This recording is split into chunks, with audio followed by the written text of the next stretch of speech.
Blanche-Neige et les 7 nains. Il était une fois une reine au grand cœur qui vivait dans un château blanc comme la neige, entouré d'une forêt enchantée. Par une journée d'hiver, en regardant les flocons de neige tomber à travers sa fenêtre, la reine se mit à rêver. Elle vit des enfants jouer dehors dans la neige. Elle ouvrit la fenêtre pour mieux les voir. Mais un coup de vent emporta aussitôt le mouchoir qu'elle tenait à la main. Le mouchoir alla se poser sur la tête du bonhomme de neige que les enfants venaient de faire. Les enfants saluèrent la reine pour la remercier. « J'aimerais tant avoir une fille, moi aussi, à la peau aussi blanche que la neige, aux lèvres rouges comme des cerises et avec un grand cœur. » Les mois passèrent et le souhait de la bonne reine finit par se réaliser. Après une longue attente, elle mit au monde la plus jolie petite fille qu'on ait jamais vue. Le roi et la reine décidèrent de l'appeler Blanche-Neige. Mais leur bonheur ne dura pas bien longtemps. Alors que Blanche-Neige était encore une petite fille, la reine mourut et s'en alla rejoindre les étoiles. Au bout de quelques années, le père de Blanche-Neige se remaria avec une femme nommée Grimhilde. Subjugué par la beauté de la nouvelle reine, le roi ne se rendait pas compte qu'elle était arrogante et pleine d'orgueil. « Miroir, miroir, mon bon ami, dis-moi qui est la plus belle du pays. » Vous, ma reine, vous êtes sans conteste la plus belle de tout le royaume. Bien sûr, il ne peut y avoir de femme plus belle que moi. Blanche-Neige grandit et devint une ravissante jeune fille. Son père, le roi, dut partir pour un long voyage avec ses gardes. Il fit ses au revoir à sa fille. Ne pleure pas, Blanche-Neige. Je reviendrai vite.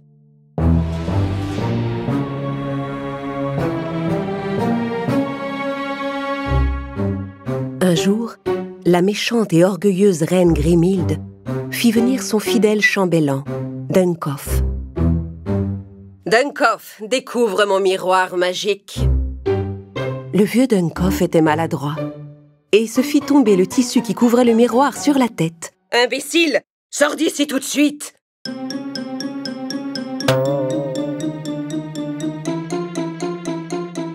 La reine s'admira dans son miroir et demanda « Miroir, miroir, mon bon ami, qui est la plus belle du pays ?» Et le miroir magique lui répondit « Malheureusement, ma reine, vous n'êtes plus la plus belle du pays, car Blanche-Neige est devenue plus belle que vous. » Grimhilde était furieuse. « Non, impossible, je n'accepte pas qu'une autre soit plus belle que moi !» Tout le château sembla trembler sous l'effet de sa colère. La méchante reine n'avait qu'une idée, détruire la beauté de Blanche-Neige. Elle fit venir le plus habile chasseur du royaume et lui ordonna d'emmener Blanche-Neige dans la forêt enchantée et de la tuer. « Et tu me rapporteras son cœur. » Blanche-Neige faisait confiance au chasseur et l'accompagna sans difficulté dans les bois. En chemin, elle vit un oiseau blessé sur le sol.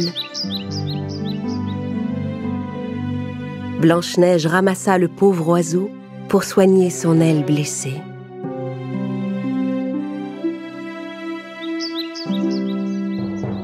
Derrière elle, le chasseur en profita pour s'approcher sans bruit et dégaina une flèche pour abattre Blanche-Neige. Il tendit son arc, visa la princesse. Mais en voyant la jeune fille prendre soin de l'oiseau blessé, il comprit combien Blanche-Neige avait bon cœur et décida de l'épargner.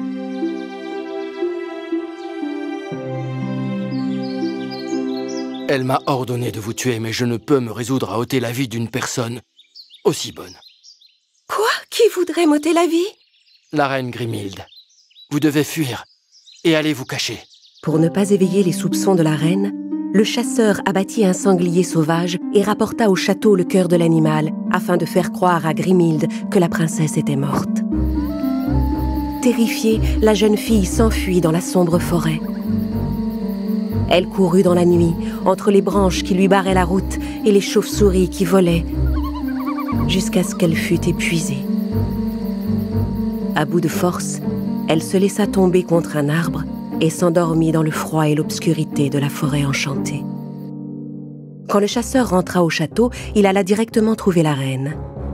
« J'ai obéi à vos ordres, Majesté. » La reine Grimhilde prit la boîte et examina le cœur. Pensant que Blanche-Neige était morte, elle fit résonner son rire maléfique dans tout le château. Le lendemain, au lever du soleil, Blanche-Neige se réveilla au cœur de la forêt. En ouvrant les yeux, elle découvrit une adorable petite maison, au milieu d'un joli jardin entouré d'une petite barrière. Elle observa les petites fenêtres et vit une clochette suspendue devant une petite porte en bois. Elle sonna la cloche, mais personne ne répondit. Et quand elle voulut frapper à la porte, celle-ci s'ouvrit aussitôt. À l'intérieur de la maison, tout était si petit qu'elle avait l'impression d'entrer dans une cabane d'enfants. Des petits bols, des petits couverts, des petites tasses. Elle trouva même un petit bol de soupe. Elle avait tellement faim qu'elle le mangea entièrement. Puis elle s'allongea sur un des petits lits et s'endormit.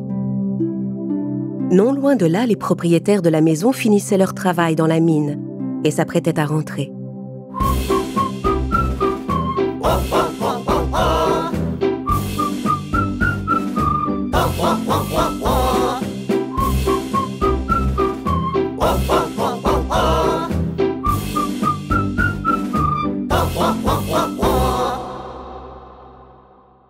Dès qu'ils arrivèrent chez eux, ils se rendirent compte que quelque chose s'était passé. Ils marchèrent doucement et se mirent à chuchoter. Chut! Oh, quelqu'un a mangé de mon pain! Quelqu'un a mangé tout mon bol de soupe! Et quelqu'un est en train de dormir dans mon lit en ce moment. Oh! Quelle ravissante jeune fille! Oh non! Attention! Je l'ai! Faut pas que ça se casse! Oh, attendez, je vais l'attraper! Laissez-moi faire! À moi! Oui! Oh! Oh, oh, chut! Elle est réveillée! Elle s'est cachée sous la couverture! N'ayez pas peur, jeune fille. Nous sommes les 7 nains. Je suis prof. Et voici joyeux, grincheux, curieux, simplet, timide et dormeur. Eh bien, moi, je m'appelle Blanche-Neige. Je vous demande pardon d'avoir dérangé votre maison. Blanche-Neige leur raconta tout ce qui lui était arrivé. Et les nains furent désolés d'entendre son récit. Ils lui proposèrent de rester avec eux, dans leur petite maison. Mais à une condition.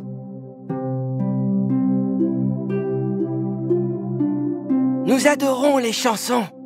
Avez-vous une jolie voix, princesse? Je m'appelle Blanche-Neige. J'ai dû m'enfuir du château de mon père. Je regarde le ciel et je parle à ma mère qui a rejoint les étoiles. J'ai trouvé dans cette forêt un peu de joie et des amis qui veillent sur moi. Et je reprends espoir grâce à eux. Je sais qu'un jour nous serons heureux.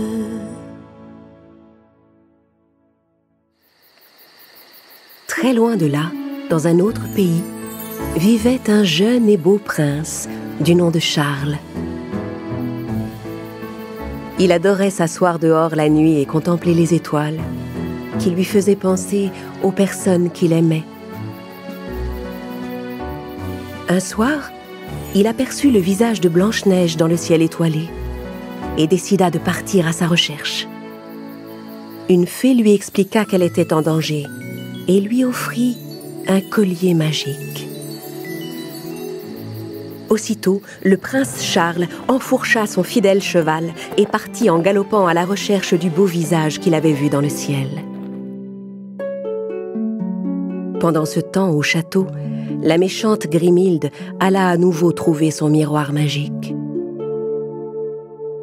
« Dunkoff, découvre le miroir magique, que j'admire ma beauté. » Dunkoff entra, tira le tissu qui couvrait le miroir et faillit le renverser. Il était tellement maladroit. Il était toujours au bord de faire les pires bêtises. La reine était exaspérée par sa maladresse. Quand Dunkoff fut sorti, la reine Grimhilde demanda à son miroir de lui redire combien elle était belle. « Miroir, miroir, mon bon ami, qui est la plus belle du pays ?» « Désolé, ma reine, mais Blanche-Neige qui vit avec les 7 nains est la plus belle du pays. » Ah! Non! Comment est-ce possible? Je croyais que Blanche-Neige était morte. La reine réfléchit toute la nuit, cherchant un moyen de se débarrasser de Blanche-Neige pour de bon.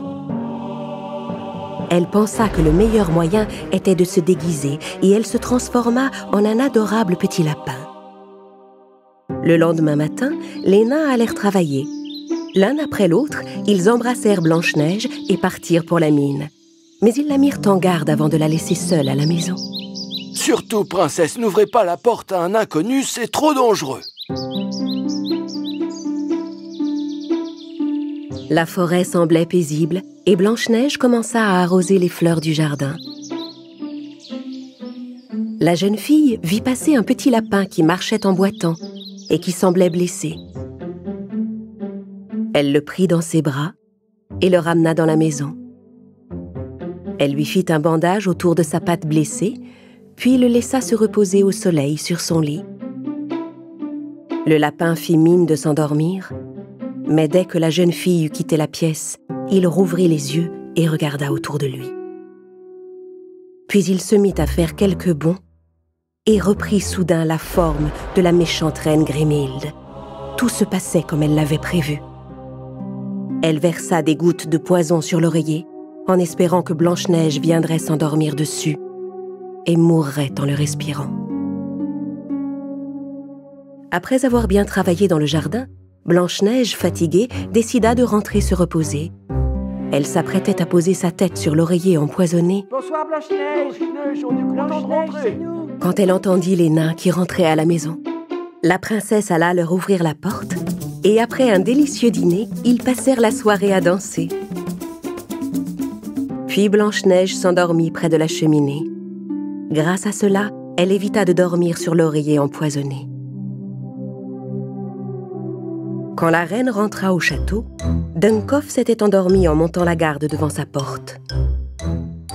Convaincue que son plan avait réussi, elle alla voir son miroir magique. « Miroir, miroir, mon bon ami, qui est la plus belle du pays ?» Ma chère reine, Blanche-Neige qui vit avec les 7 nains est toujours plus belle que vous. Non! Non! Je veux être la plus belle de tout le pays! Je dois me débarrasser de Blanche-Neige! Quelques jours plus tard, tandis que les nains travaillaient à la mine, Blanche-Neige recousait pour eux quelques vêtements abîmés. Soudain, elle entendit frapper à la porte. On frappa 3 fois. Blanche-Neige regarda par le judas pour voir qui c'était et vit une vieille femme qui portait un panier de pommes.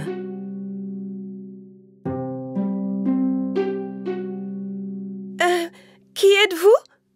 Je suis une pauvre marchande de fruits, et j'ai de délicieuses pommes. Regarde, tu n'as pas envie d'en goûter une? Blanche-Neige avait un peu peur d'ouvrir la porte, mais elle adorait les pommes rouges.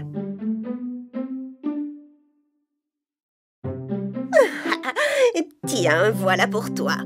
Régale-toi, ma ravissante enfant, je te l'offre.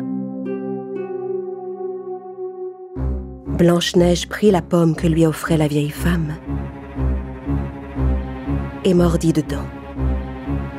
Mais la pomme était empoisonnée. La jeune fille s'effondra sur le sol avant d'avoir pu appeler à l'aide.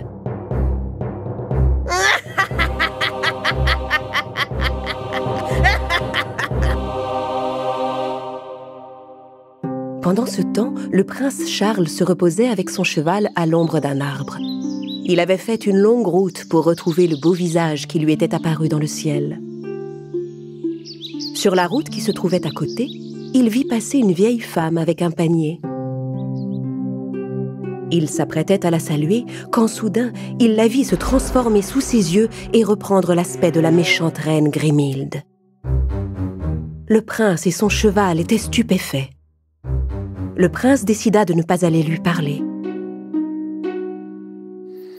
Le soir venu, quand les nains rentrèrent à la maison, ils trouvèrent Blanche-Neige étendue sur le sol, inanimée. Ils furent tellement tristes qu'ils sentirent leur cœur se briser en 1000 morceaux. Ils lui fabriquèrent un magnifique cercueil de verre qu'ils déposèrent dans une barque sur la plus longue rivière du pays, afin que tout le monde puisse admirer sa beauté. Un peu plus bas, alors que le prince continuait son chemin le long de la rivière, il aperçut le cercueil de verre sur la barque. Il reconnut aussitôt le visage qu'il recherchait. Dans son chagrin, le prince ouvrit le cercueil de verre. Il sortit le collier que la fée lui avait donné et le passa autour du cou de la jeune fille. Adieu, ma princesse. Le moment est venu pour vous de rejoindre les étoiles. À cet instant, le prince vit Blanche-Neige bouger. Le collier de la fée était magique, et pour récompenser le jeune prince de sa longue quête, il venait de ramener Blanche-Neige à la vie. Quand elle se réveilla, elle fut émerveillée de découvrir ce beau prince auprès d'elle, qui venait de la sauver. Ensemble, le prince et la princesse retournèrent au château de Blanche-Neige et racontèrent au roi tout ce qui s'était passé en son absence. Quand il apprit ce que la reine Grimhilde avait fait à sa fille, le roi bannit la méchante femme du royaume.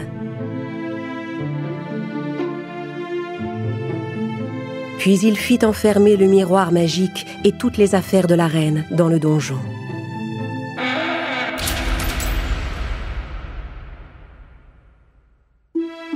Au bout de quelque temps, Blanche-Neige et le prince, qui étaient tombés amoureux, décidèrent de se marier. Ils firent une superbe fête au château où tous les nains furent invités et vécurent heureux pour toujours. Oh, bravo! Vive les mariés! Bravo, bravo! Vive les mariés! Ils sont super beaux! Vive les mariés! Bravo, bravo! C'est vrai qu'elle est très jolie. Blanche-Neige et le miroir magique. Il était une fois un magnifique pays où le ciel était bleu et les prés verdoyants. Là, dans leur beau château, Blanche-Neige et le prince Charles coulaient des jours heureux.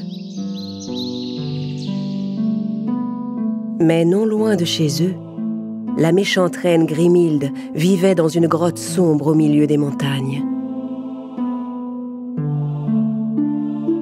Avec son fidèle serviteur Dunkoff, elle avait été chassée du château pour avoir tenté de tuer Blanche-Neige. Mais Grimhilde avait déjà échafaudé un nouveau plan.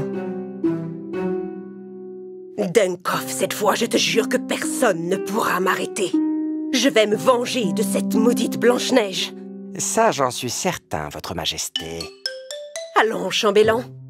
Dis-moi, à ton avis, qui est la plus belle du pays? Eh bien, c'est vous, ma reine. Vous êtes la plus belle de tout le pays, à part... Pauvre imbécile! Non! C'est moi qui dois être la plus belle du pays! Je dois me refaire un miroir magique, et pour ça, je dois trouver la forêt noire enchantée. Le premier miroir magique de Grimhilde était enfermé dans le donjon du château. Alors Grimhilde décida de se fabriquer un nouveau miroir magique. Pour cela, elle devait rassembler plusieurs éléments. D'abord, elle alla cueillir des feuilles d'ortie, puis des bourgeons de fleurs magiques, et enfin une pierre noire des marais. Son grimoire lui indiquait de plonger le tout dans un chaudron et de faire bouillir pendant 20 minutes. Enfin, de cette noire mixture bouillonnante, sortit un nouveau miroir magique plus puissant que le précédent. Noir miroir, réveille-toi et montre-moi la forêt où habitent les amis de Blanche-Neige, les 7 nains. Dunncoff n'en revenait pas. Le nouveau miroir magique se tenait devant lui, dans un cadre hérissé d'épines violettes, et faisait flotter autour de lui une nuée de pierres noires. Et dans le miroir apparaissait la forêt des nains, mais elle était devenue sombre et effrayante. Grimhilde fouilla dans le miroir. « Miroir, mon noir miroir, qui remplace l'ancien, transforme cette forêt et capture les nains !» Pendant ce temps, les 7 nains qui avaient fini leur journée de travail sortirent un à un de leur mine. D'abord Prof, puis Timide, Grincheux, Simplet, Curieux, Joyeux et Dormeur. Oufou! Quelle longue journée de travail! Oh, allons nous reposer. J'ai bien besoin de faire un petit somme. Ça suffit. Viens, on n'a pas le temps. Il faut qu'on rentre à la maison avant la nuit. Les nains se mirent en route pour rentrer chez eux en file indienne.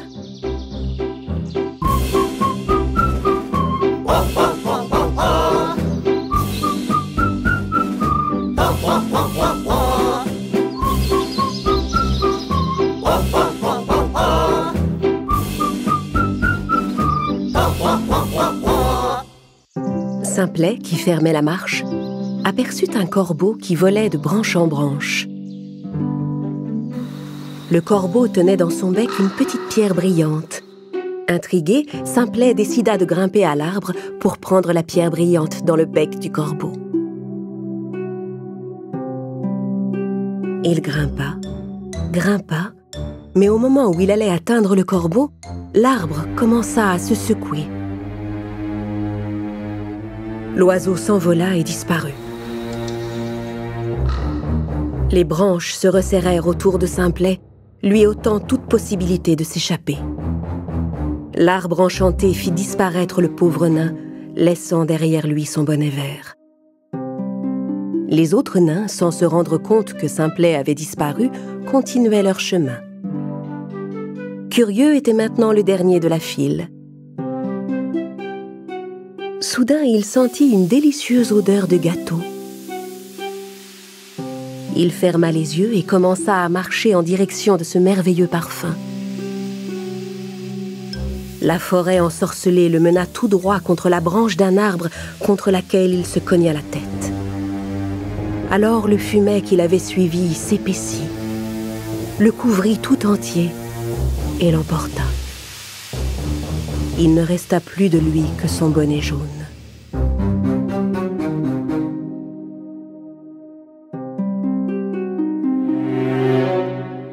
Les nains qui restaient arrivèrent enfin devant leur petite maison.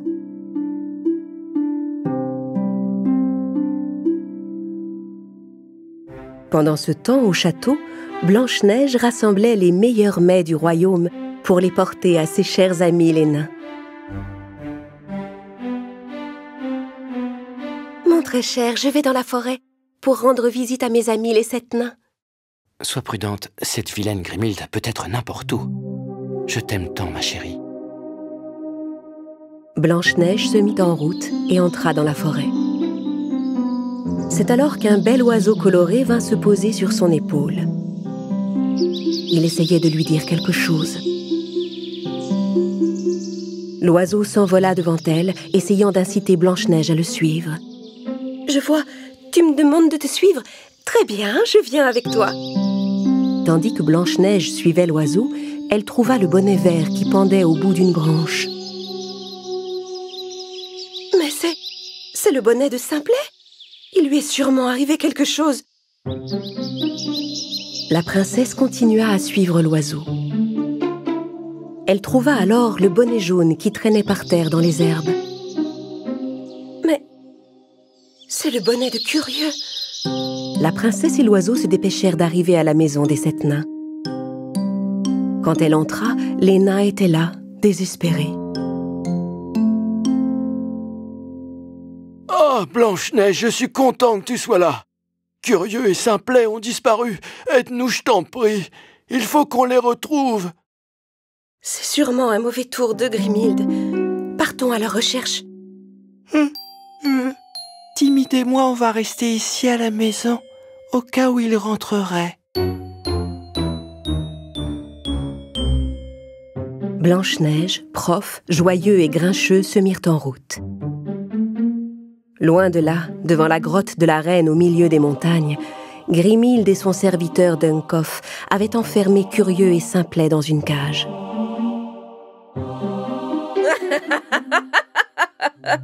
Vous serez tous punis pour avoir osé venir en aide à Blanche-Neige. Je vais vous anéantir dans la sombre forêt. Grimhilde rentra dans sa grotte pour consulter son miroir maléfique. Miroir, noir miroir, trouve Blanche-Neige et ses amis. Change le ciel ensoleillé en une tempête déchaînée. Blanche-Neige et les nains suivaient l'oiseau coloré sur le chemin. Quand soudain, un violent orage se leva. Mais ils continuèrent à avancer malgré tout, afin de retrouver leurs amis. Ils marchèrent toute la nuit jusqu'aux montagnes. L'oiseau coloré continuait de les guider pour sauver les pauvres nains.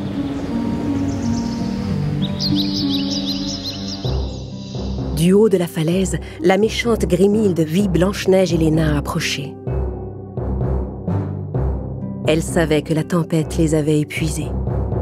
J'étais sûre qu'il viendrait. Dunkoff, est-ce que tout est prêt?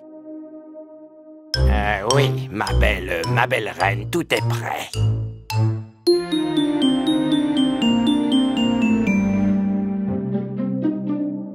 Blanche-Neige et les nains étaient à bout de force, mais ils continuaient leur ascension. Quand ils arrivèrent en haut, ils virent l'entrée de la grotte et la cage où se trouvaient Curieux et Simplet, suspendus au-dessus de la falaise. « N'ayez pas peur, nous allons vous sauver !» Blanche-Neige! Blanche-Neige, prends garde au miroir noir! Elle a un nouveau miroir magique dans sa grotte!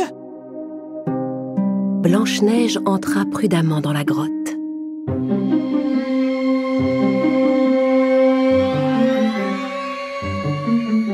Dehors, Dunkoff montait la garde près de la cage. À l'abri des regards, les nains échafaudèrent un plan pour sauver leurs amis.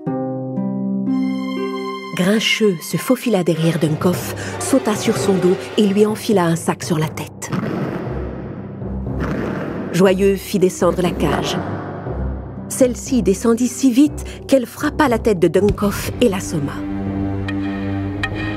Malheureusement, la porte de la cage était verrouillée. Dunkoff garde la clé autour du cou. Vite, prenez-la! Ouvrez la cage! Joyeux prit la clé du cadenas et ouvrit la cage. Simplet et Curieux étaient libres. Mais à l'intérieur de la grotte, Blanche-Neige faisait face à la méchante reine Grimhilde. Grimhilde, vous ne pouvez pas être belle en faisant le mal. Si vous voulez vraiment être belle, vous devez changer d'attitude. Et cesser de blesser les gens. La vraie beauté vient du cœur. Mais la vilaine Grimhilde n'écoutait pas. Elle utilisa un sort pour rendre ses yeux rouges et changer ses doigts en des lames acérées. Heureusement, les nains s'approchaient discrètement pour secourir Blanche-Neige. Grimhilde s'avança vers Blanche-Neige, la forçant à reculer vers le miroir maléfique. « Entre dans le miroir noir, Blanche-Neige, et tu disparaîtras pour toujours dans la sombre forêt ensorcelée. »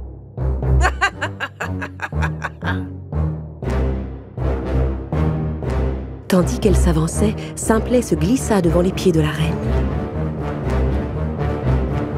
Et les autres nains la poussèrent par derrière.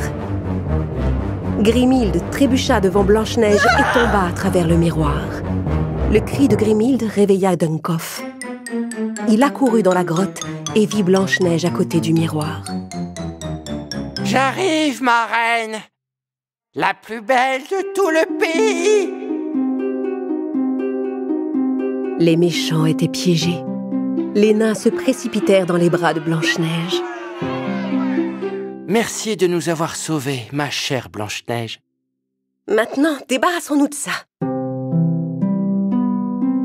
Les nains et la princesse jetèrent le miroir du haut de la falaise. Rentrons à présent.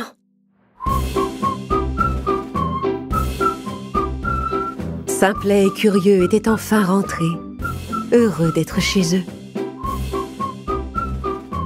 Avec Blanche-Neige, ils partagèrent ce soir-là un merveilleux dîner. Blanche-Neige, le prince perdu.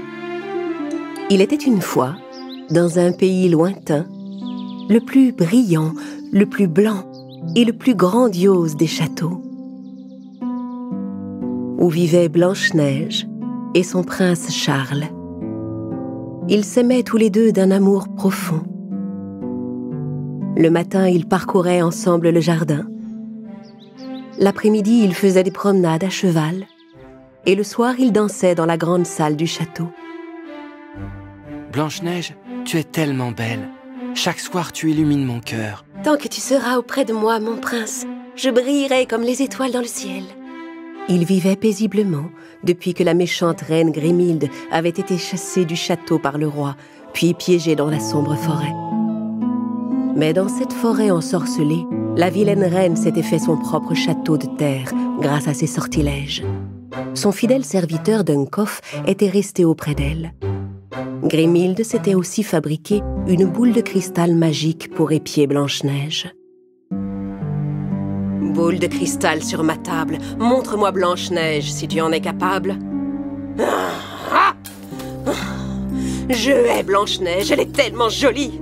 Je vais détruire ton cher prince pour que le chagrin envahisse ton cœur et fane ta beauté. Personne ne doit être plus belle que moi. Vous êtes plus belle que n'importe qui au monde, ma reine. Vous êtes même plus belle que moi. Sors d'ici, Duncoff. Je ne veux plus voir ta face hideuse.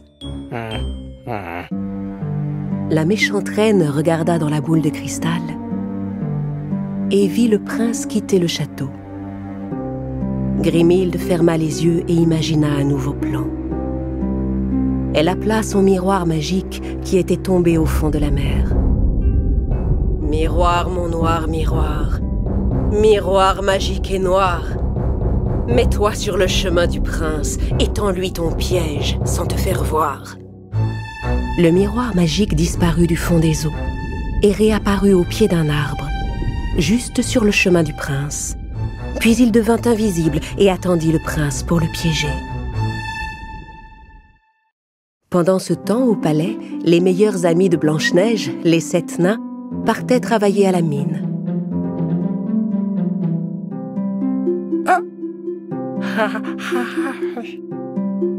Chaque matin, Blanche-Neige les embrassait pour leur dire au revoir. Au revoir, mes chers amis.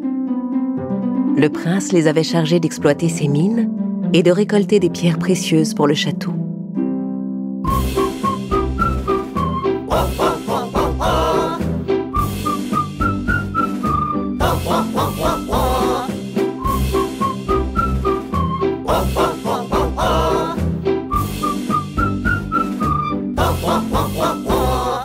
Oh, regardez!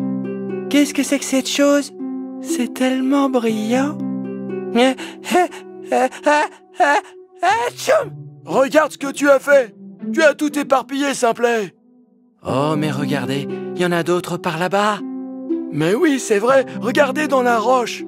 Ce que les nains ignoraient, c'est qu'ils venaient de trouver une poussière magique très puissante.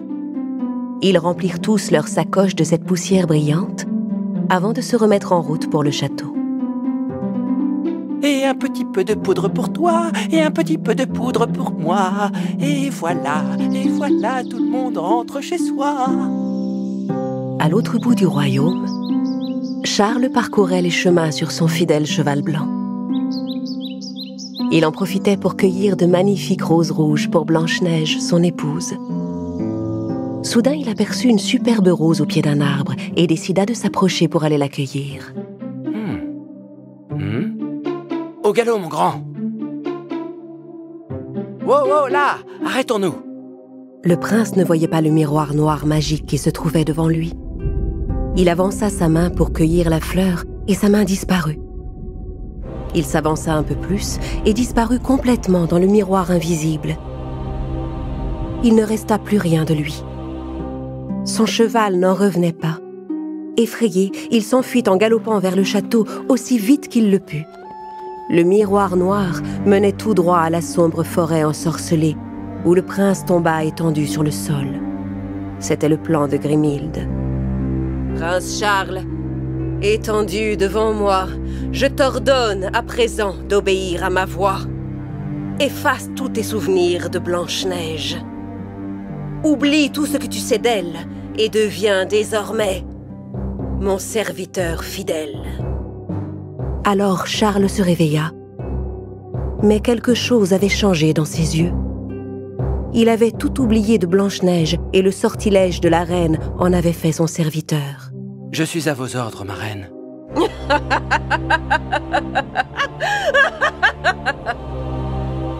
Pendant ce temps, le fidèle cheval du prince rentrait à toute allure vers le château. En voyant le cheval arriver sans le prince, Blanche-Neige comprit que quelque chose s'était passé.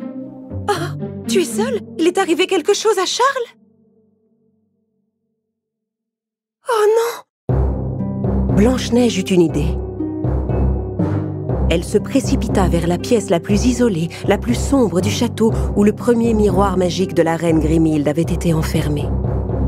Le miroir disait toujours la vérité.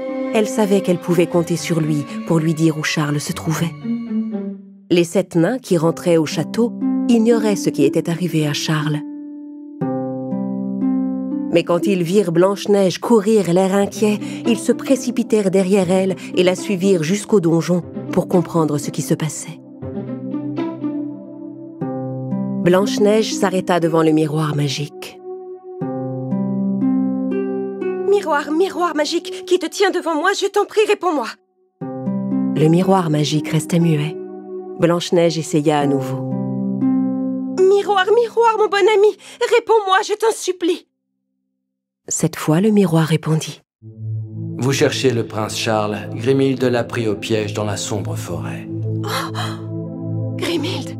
Oui, j'en étais sûre, c'est encore un coup de cette sorcière. Soudain, l'image du miroir magique se dissipa et la méchante reine Grimhilde apparut à sa place dans le miroir. Les 7 nains, terrifiés, ne pouvaient supporter la vue de cette femme maléfique.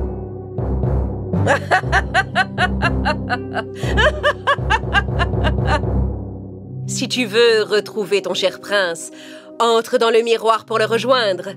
Blanche-Neige aimait Charles. Elle s'avança vers le miroir. Elle enfonça d'abord sa main, puis fut attirée tout entière à l'intérieur. Blanche-Neige, fais pas ça! Attends, princesse! On l'a perdu, reviens! C'est un piège! C'était trop tard. Blanche-Neige arriva à son tour dans la sombre forêt.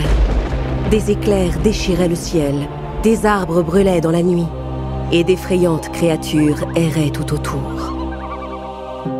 Les 7 nains étaient désemparés. Par loyauté envers leur amie Blanche-Neige, ils décidèrent de la suivre. Tandis que Blanche-Neige et les 7 nains traversaient la sombre forêt, de petites lucioles arrivèrent tout à coup pour éclairer leur chemin. Grâce à leur lumière, les amis évitèrent de peu de tomber tout droit dans le lac vers lequel ils se dirigeaient sans le savoir. La princesse et les nains traversèrent le lac prudemment en sautant de pierre en pierre. Mais soudain, une pieuvre géante avec ses 8 longs tentacules surgit hors de l'eau pour les attaquer. La créature maléfique s'empara des nains un par un et commença à les secouer dans les airs. Oh non, lâche-moi! La sale bête, lâche-moi! Au secours, Blanche-Neige! Au secours, Blanche-Neige! Et au moment où la pieuvre s'apprêtait à attraper Blanche-Neige, toutes les petites lucioles vinrent tourner tout autour d'elle pour la protéger. Merci, petite luciole, merci. Je vous en prie, délivrez aussi mes amis grâce à votre lumière. Les petites lucioles se rassemblèrent autour de Blanche-Neige et se mirent à briller de tout leur éclat. Puis elles allèrent voler juste devant les yeux du monstre pour l'éblouir. Brillez, brillez! Gêné par la lumière qui l'aveuglait, le monstre relâcha les nains qui purent s'enfuir. Vaincue, la pieuvre replongea sous l'eau. Oh, on s'en est sorti. Merci, Blanche-Neige. Échappé belle. Merci, Blanche-Neige. Tu nous as sauvé la vie, merci beaucoup. Nous devons rester prudents. Regardez, ça doit être le château de Grimhilde. Quel étrange château. Dans son château, la reine Grimhilde poursuivait son terrible plan. Elle avait demandé à Dunkoff de lui apporter une corde. En la lui apportant, le maladroit Dunkoff trébucha et s'emmêla dans la corde. D'un geste, Grimhilde jeta un sort à la corde qui relâcha aussitôt Dunkoff. Puis la reine ordonna à Charles de capturer Blanche-Neige avec la corde magique. Blanche-Neige et les 7 nains étaient arrivés dans la cour du château. Charles se tenait devant eux, immobile, les mains et les jambes ligotées. Blanche-Neige se précipita pour délivrer le prince, mais c'était un piège. À peine eut-elle effleuré la corde magique que celle-ci vint s'enrouler autour de ses poignets.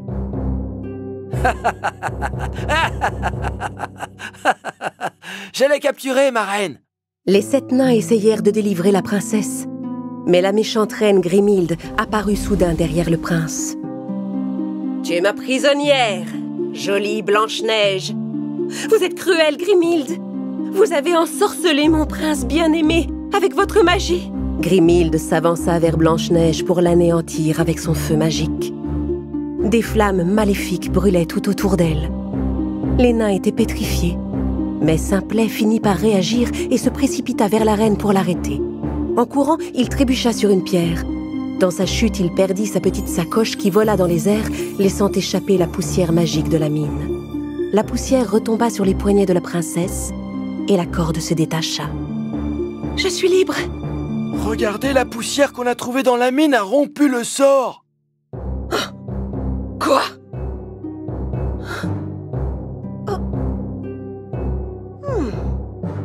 En voyant ce qui venait de se passer, Blanche-Neige se rappela que le collier qu'elle portait était fait de poussière d'étoiles.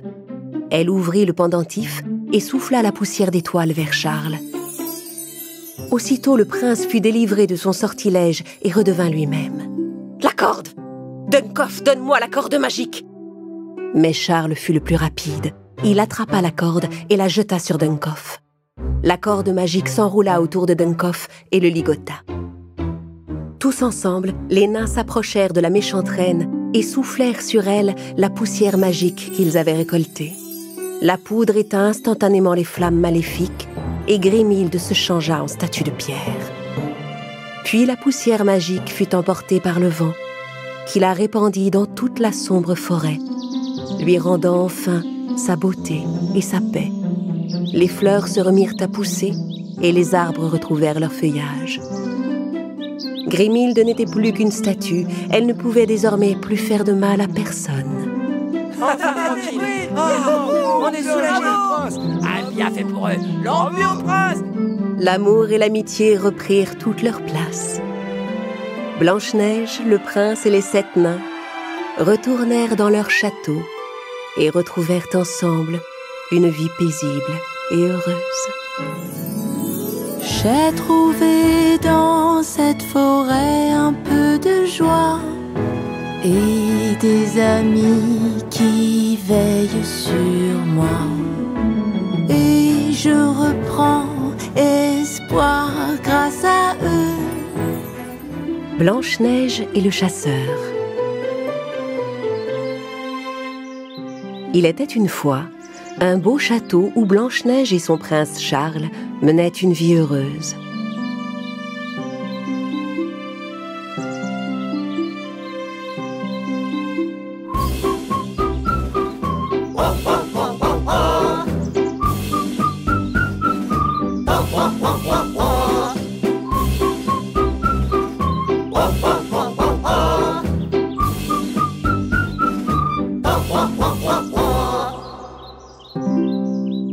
Un jour, leur ami le nain prof vint leur parler. « Prince, Blanche-Neige, j'ai quelque chose d'important à vous dire. » « Mais bien sûr, de quoi s'agit-il, mon ami ?»« Eh bien, nous venions tout juste de rentrer après notre journée de travail, et au moment où nous remontions dans notre chambre... Nous avons entendu une étrange voix. À l'aide!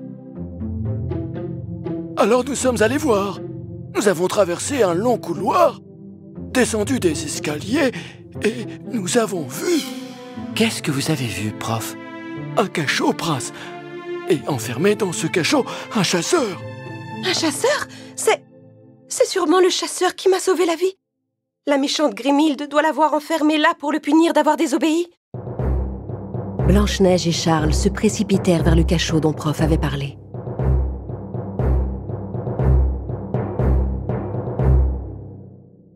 Et ils libérèrent le chasseur.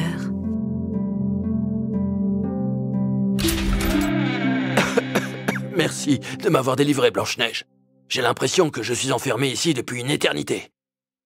Pendant ce temps, à l'autre bout du royaume, dans un coin sombre de la forêt, se dressait une statue de pierre. La méchante reine Grimhilde était toujours enfermée à l'intérieur.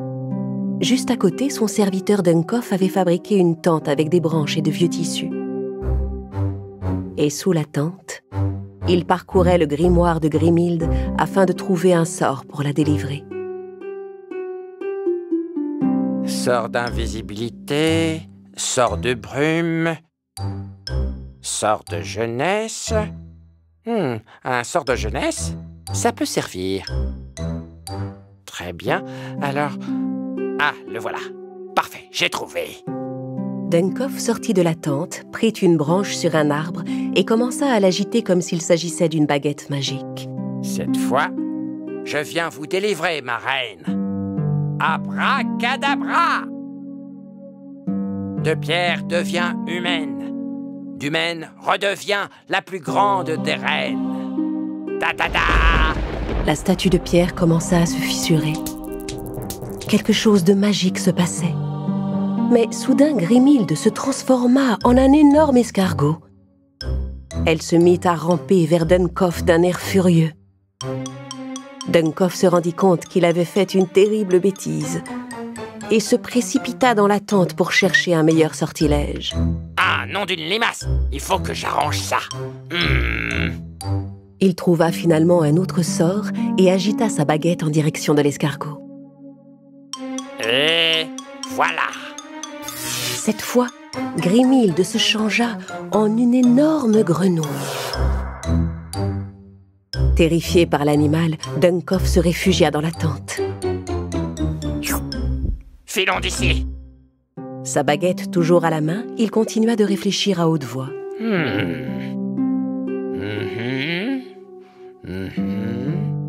Tout ça, c'est la faute de ces maudits 7 nains. Aucun de ces sorts ne fonctionne. Ni ce hocus pocus, ni le fameux abracadabra, rien. Par la barbe des 7 nains, ces sorts ne servent à rien. Rocobloco! En maugréant, Dunkoff finit sans le savoir par prononcer les mots d'un autre sortilège. Et à cet instant, les nains qui se trouvaient dans le jardin du château se changèrent tous en pierre. Blanche-Neige, Charles et le chasseur furent saisis d'effroi. Oh non! Mes amis, que se passe-t-il? Qu'est-ce qui vous est arrivé, mes chers amis? Répondez, je vous en prie. On dirait qu'on leur a jeté un sort.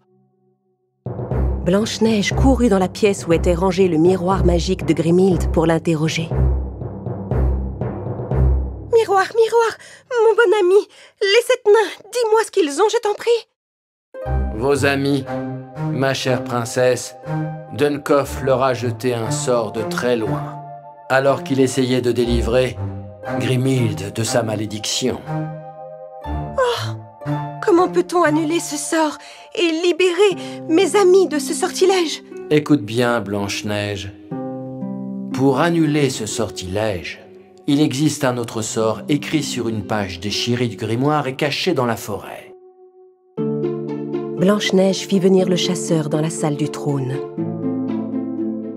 Elle lui parla de la page du livre de magie et demanda au chasseur s'il acceptait d'aller secourir les nains. Je serais ravi de vous aider, vous et les nains. Je ferai tout mon possible pour les sauver. Le chasseur se prépara et se mit en route. Sa mission était de retrouver la page déchirée où était écrit le sort qui pouvait délivrer les nains. Au même moment, de son côté, Dunkoff remarqua qu'une page manquait dans le grimoire. Tiens, mais le sort qu'il me faut est peut-être sur cette page déchirée qui manque. Où est-elle? Il se mit à chercher la page perdue un peu partout. Sous cette pierre? Non, dans ce trou? Mais la page magique n'y était pas. Non loin de là, la page magique était en fait suspendue à la branche d'un arbre à souhait. Dans leurs recherches, Dunkoff et le chasseur se retrouvèrent tout à coup nez à nez.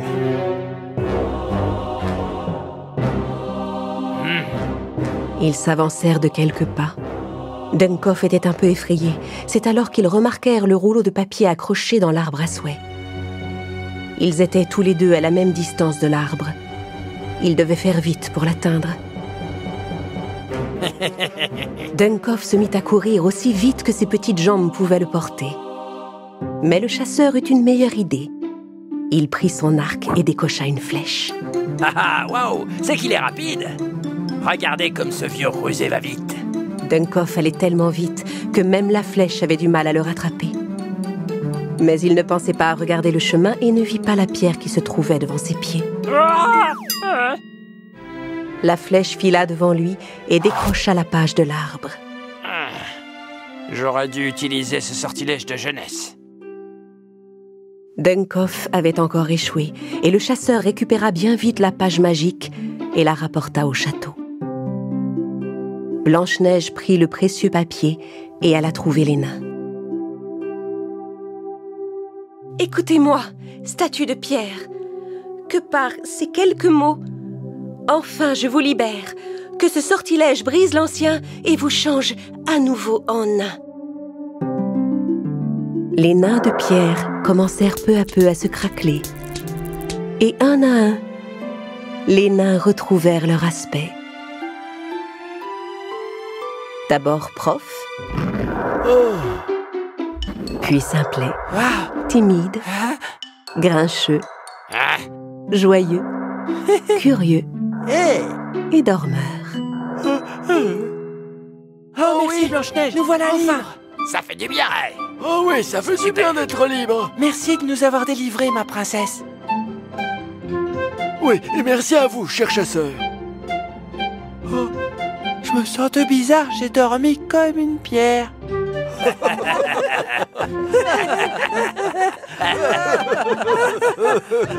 Blanche-Neige et les 7 nains étaient tellement heureux que le mauvais sort soit brisé. Tous ensemble, ils reprirent une vie paisible.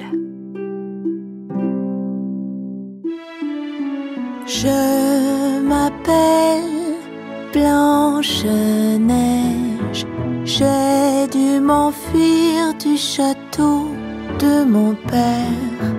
Je regarde le ciel et je parle à ma mère qui a rejoint les étoiles.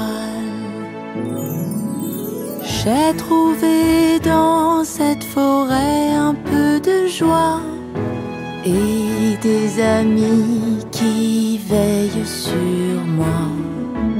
Et je reprends espoir grâce à eux. Je sais qu'un jour nous serons heureux. Blanche-Neige et le peigne empoisonné. Il était une fois, dans un pays lointain, un grand château où Blanche-Neige, le prince Antoine et les 7 nains vivaient tous ensemble. Un jour, le prince Antoine et Blanche-Neige décidèrent de sortir faire une promenade à cheval dans la forêt. Mais cachés derrière un arbre, quelqu'un les observait. C'était une petite fille naine aux cheveux argentés et pleine de taches de rousseur. Effrayée par les gardes du palais et tous leurs grands chevaux, elle n'osait pas sortir de sa cachette. Quelques jours plus tard, dans la grotte de Grimilde, Dunkoff essayait toujours de redonner forme humaine à sa reine. Pipidi, popidi, bou.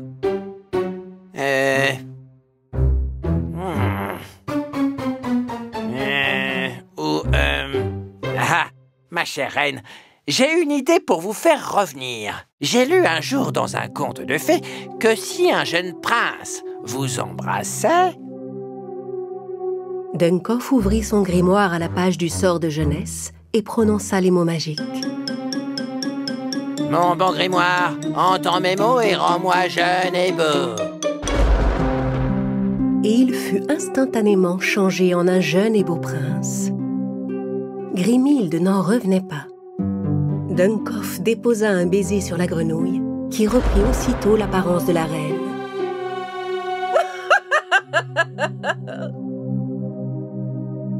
Eh bien, bien joué. Qui aurait cru que tu serais assez malin pour avoir cette idée? Et maintenant, redeviens vieux et laid, Dunkoff. Quoi? Mais ma reine, je suis bien mieux comme ça. Mais d'un geste de la main, Non! elle redonna à Dunkoff sa véritable apparence. À cet instant, Grimhilde remarqua des traces de pas sur le sol de la grotte. Chut, tais-toi, Dunkoff. Ne bouge surtout pas, il y a quelqu'un d'autre ici. Grimhilde suivit les pas, qui menaient jusque derrière une grande bibliothèque. Et derrière cette bibliothèque se cachait une jeune naine avec des taches de rousseur et des boucles argentées. Toi! Mais qui es-tu, petite? Et que fais-tu dans cette grotte? Allons, réponds! La ravissante petite jeune fille sortit de sa cachette. Je suis désolée, j'avais trop froid et je ne savais pas où dormir. Je cherchais la maison des 7 nains, mais je me suis perdue dans la forêt. Je m'appelle Frimousse. Frimousse, je peux t'aider? Les 7 nains vivent maintenant dans le château de Blanche-Neige. Ils ont quitté leur modeste maison de la forêt depuis longtemps. Ils sont dans un château? Oui, je les ai rencontrés. Ils sont devenus tellement arrogants. Ils ne se soucient sûrement pas que tu erres seul dans cette dangereuse forêt. Regarde dans ma boule de cristal.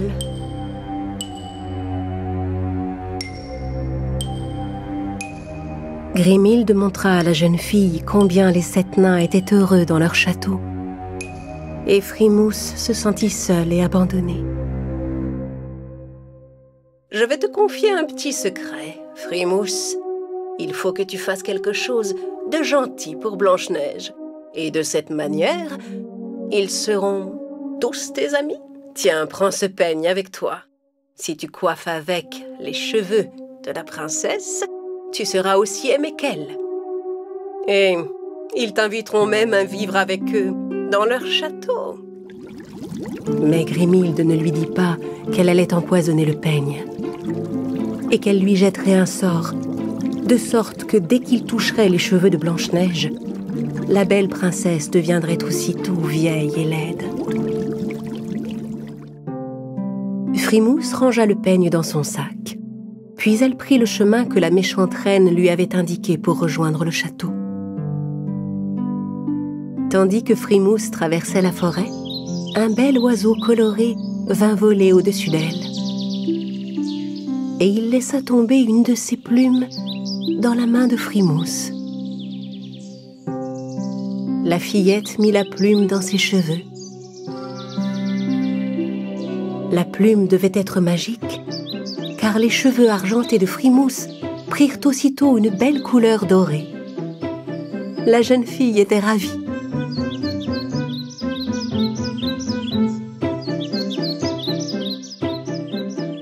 Au même moment, les 7 nains sortaient de la mine et se mettaient en chemin pour rentrer au château.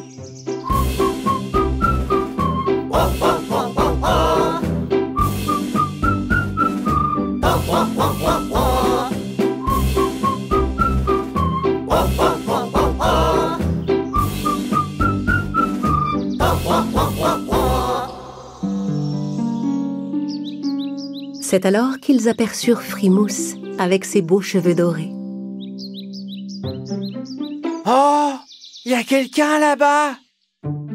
Oh, c'est quelqu'un qui nous ressemble. Mais en tellement plus joli.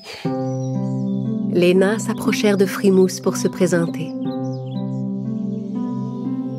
« timide devint tout rouge dès qu'il serra la main de la jeune fille. Ça te dirait de venir voir notre château? Ah oui, avec plaisir. Pendant ce temps, Grimhilde surveillait toute la scène dans sa boule de cristal et se réjouissait de voir que tout se déroulait selon ses plans.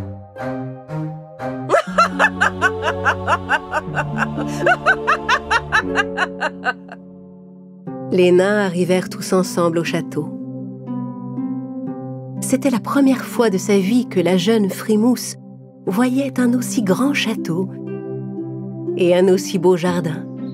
Blanche-Neige sortit pour accueillir ses amis les nains. Oh, eh bien, bonjour. Bienvenue. Je m'appelle Blanche-Neige. Et toi, comment t'appelles-tu? Tu dois être la nouvelle amie des 7 nains? Oui, ma princesse. Je m'appelle Frimousse. Merci de m'accueillir dans votre château, ma princesse. Frimousse raconta à Blanche-Neige qu'elle en avait assez de vivre seule et qu'elle aimerait pouvoir rester avec eux dans le château. Je vais te préparer une chambre, Frimousse. Oh, vous êtes si bonne, princesse. Vous avez de très beaux cheveux, ils sont magnifiques. Et ils sont si doux, on dirait de la soie.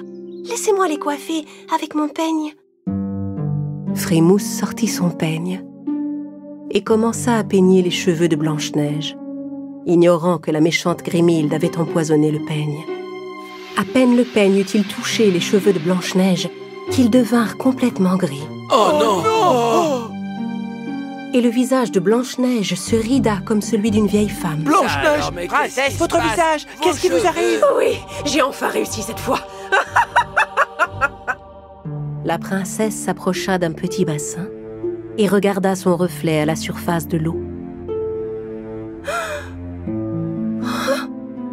Oh non! Non! Mais qu'est-ce qui m'est arrivé? Un des nains s'empara aussitôt du peigne de Frimousse et le jeta dans l'eau. Pourquoi as-tu fait ça, Frimousse? Je ne savais pas que le peigne était empoisonné. Une certaine Grimhilde me l'a donné pour que je peigne les cheveux de Blanche-Neige. Je suis désolée. Grimhilde. Attendez, j'ai une idée, princesse. Je peux peut-être vous redonner votre apparence. Comment tu comptes t'y prendre? Frimousse prit la plume colorée dans ses cheveux et la mit dans les cheveux de Blanche-Neige. Peu à peu, la princesse retrouva toute sa jeunesse et toute sa beauté. Oh, magnifique! Bravo! Vive la princesse, le sort est rompu! Je la retrouve enfin! Comme elle est belle! Merci, Frimousse. Et souviens-toi de ne plus jamais rien accepter des gens que tu ne connais pas. Bien joué, Frimousse! Bravo, Frimousse! Ouais. Tout est bien qui finit bien! À compter de ce jour, la jeune Frimousse coula des jours heureux dans le château avec tous ses amis.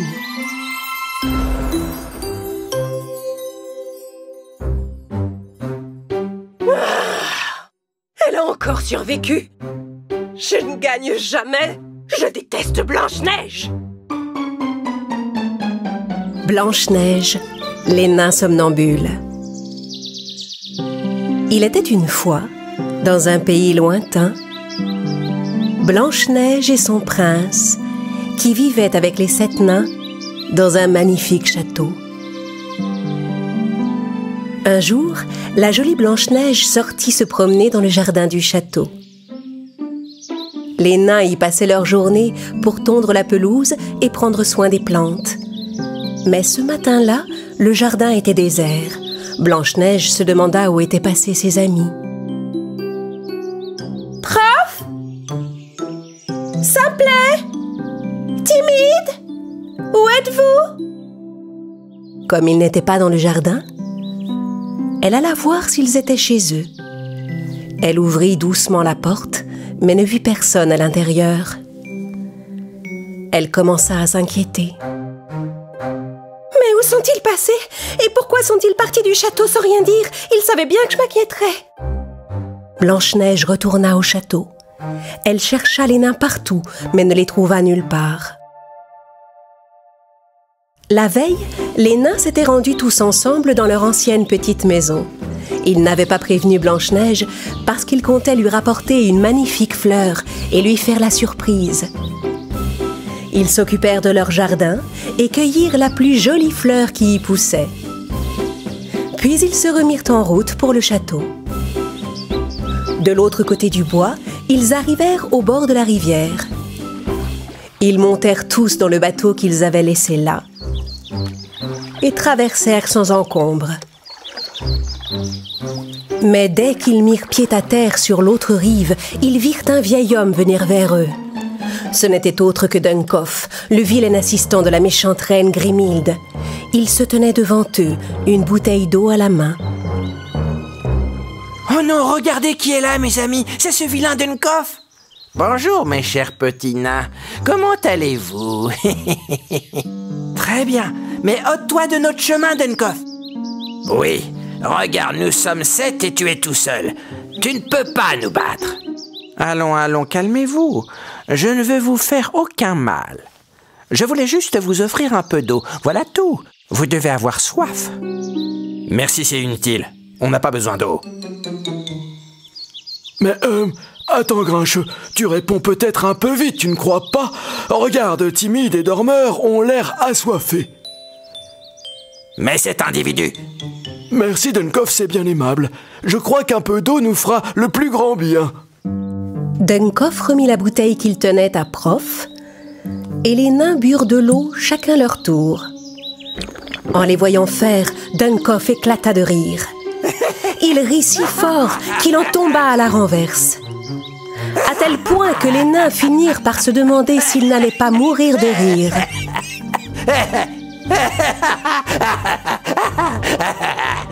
Qu'est-ce qu'il y a de si drôle, Duncoff? Explique-nous, pourquoi est-ce que tu ris autant? Voilà, le plan de ma reine Grimhilde fonctionne. Maintenant, suivez-moi, mes chers nains somnambules. Les nains ne s'étaient pas rendus compte qu'il y avait un filtre magique dans l'eau. Brusquement, ils tombèrent tous endormis. Duncoff s'approcha et versa une poussière magique sur eux. Soudain, ils se relevèrent et se mirent à marcher tout en continuant à dormir. Même les forts ronflements de Dormeur n'arrivèrent pas à les réveiller.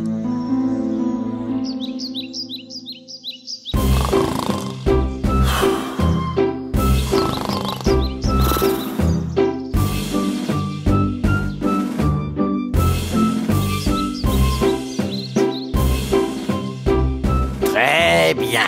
Venez par ici, c'est ça, mes chers petits. Suivez-moi gentiment, petit nain Dormeur et dodu.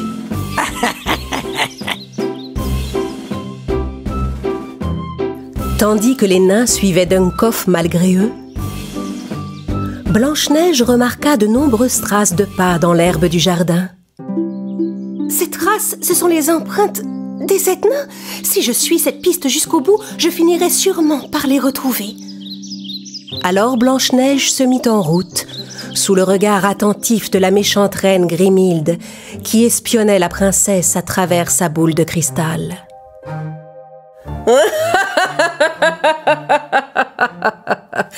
Tu tombes encore dans mon piège, Blanche-Neige.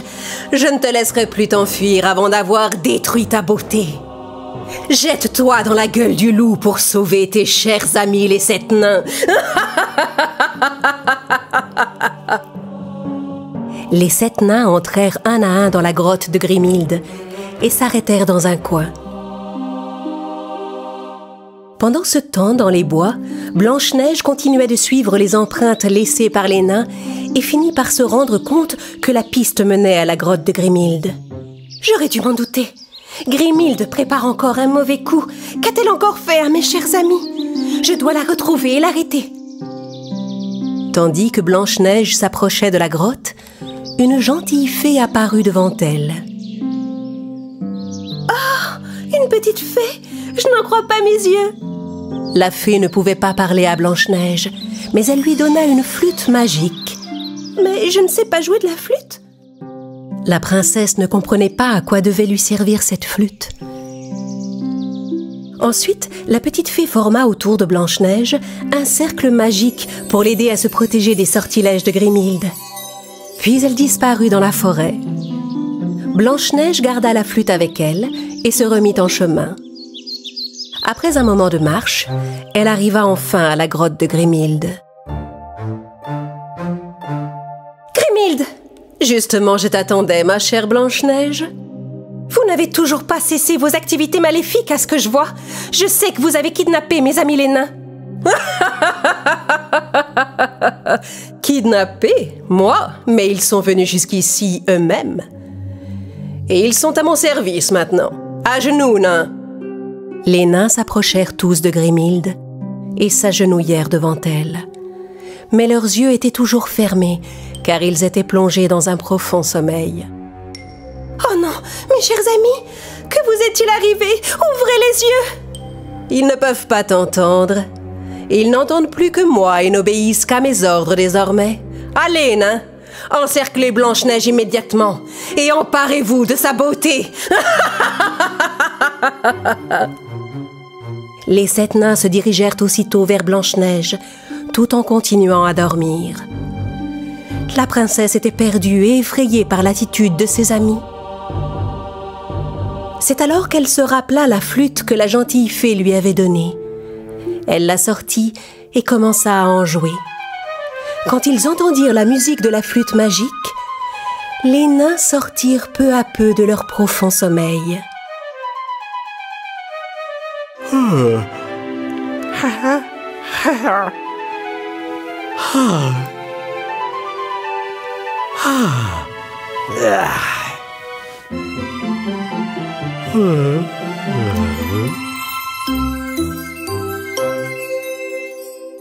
Ma princesse! Que s'est-il passé? Mais où sommes-nous? Regardez, regardez! Nous sommes chez la méchante reine Grimhilde! Éloignez-vous de nous! Blanche-Neige continuait de jouer de la flûte. Ne pouvant supporter la mélodie enchantée, Grimhilde et Dunkoff coururent se réfugier tout au fond de la grotte. Blanche-Neige ne comprenait pas ce qui les faisait fuir, mais elle était ravie que le tour ait fonctionné. Ouais, bravo, Blanche-Neige, bravo! Ils devraient se tenir tranquilles un moment. Rentrons! Blanche-Neige et les 7 nains fuirent la terrible grotte et retournèrent ensemble au château. Les 7 nains étaient tellement contents de retrouver enfin leur château. Ma princesse, tu sais, si nous avions quitté le château, c'était pour te rapporter un petit cadeau. Cette fleur spéciale ne pousse que dans le jardin de notre maison, et on voulait la rapporter pour toi. Elle est vraiment magnifique. Merci, mais vous n'auriez pas dû vous mettre en danger pour me l'offrir. La prochaine fois, ne quittez pas le château sans me prévenir. D'accord? Avec Grimhilde qui rôde, nous devons être prudents. Dans leur grotte, Grimhilde et Dunkoff commençaient à se remettre des effets de la flûte magique. Comment pouvais-je deviner que la musique de cette flûte était si puissante? Le son de la flûte était terrible, votre majesté, mais la mélodie qu'elle jouait était jolie. Ah! Jouer avec un autre instrument... Tais-toi, Dunkoff! La flûte que la gentille fée avait donnée à Blanche-Neige était une flûte de bonté et d'amitié. Et si elle avait pu vaincre les vilains sorts, c'est parce que Blanche-Neige et les 7 nains étaient de véritables amis.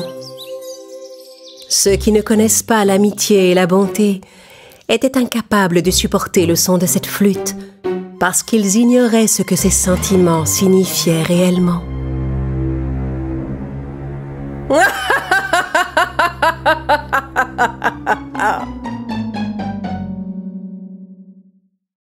Blanche-Neige et la nymphe des bois. Il était une fois une méchante reine nommée Grimhilde qui vivait dans une grotte tout en haut d'une montagne. Grimhilde ne désirait qu'une chose, être la plus belle du monde. Mais la princesse Blanche-Neige, qui vivait dans le plus beau château du pays, était bien plus belle qu'elle. Dunkoff! Mais qu'est-ce que tu manges? Quoi ça, ma reine?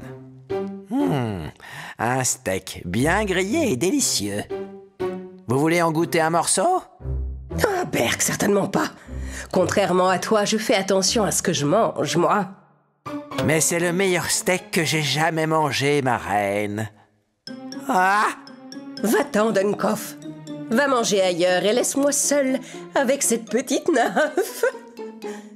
Dunkoff alla se mettre dans un coin pour continuer à se délecter de son steak.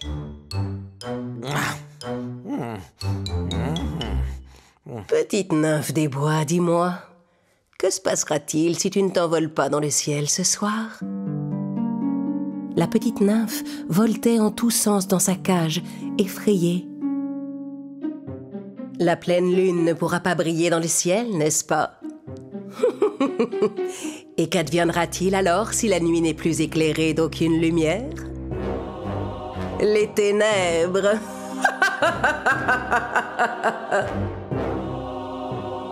Grimhilde avait décidé de retenir la petite nymphe dans sa grotte afin d'éteindre la lumière de la lune. De cette façon, elle pourrait mener ses vilains plans à bien sans être vue. Pendant ce temps, les meilleurs amis de Blanche-Neige, les 7 nains, sortirent de la mine où ils travaillaient toute la journée et commencèrent à traverser la forêt pour rentrer au château.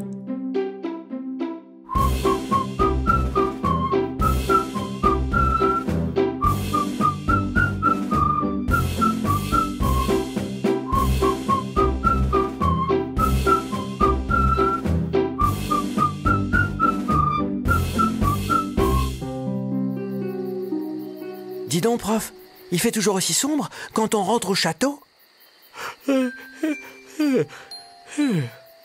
Tu veux dire que ce serait déjà l'heure d'aller au lit, curieux? Le ciel était si sombre que les nains parvenaient à peine à se voir les uns les autres. Prof se rendit compte qu'on ne voyait plus ni la lune, ni aucune étoile dans le ciel. Regardez, c'est bizarre, vous voyez? La pleine lune ne brille pas du tout ce soir. Cela explique pourquoi le ciel est aussi sombre, mes amis. La pleine lune est éteinte, pourquoi ce n'est pas normal? Hein? En effet, je crains qu'une nymphe des bois n'ait de gros ennuis en ce moment, mes amis. Quand il leur arrive quelque chose, la pleine lune cesse de briller. Nous devons au plus vite rentrer au château. Venez!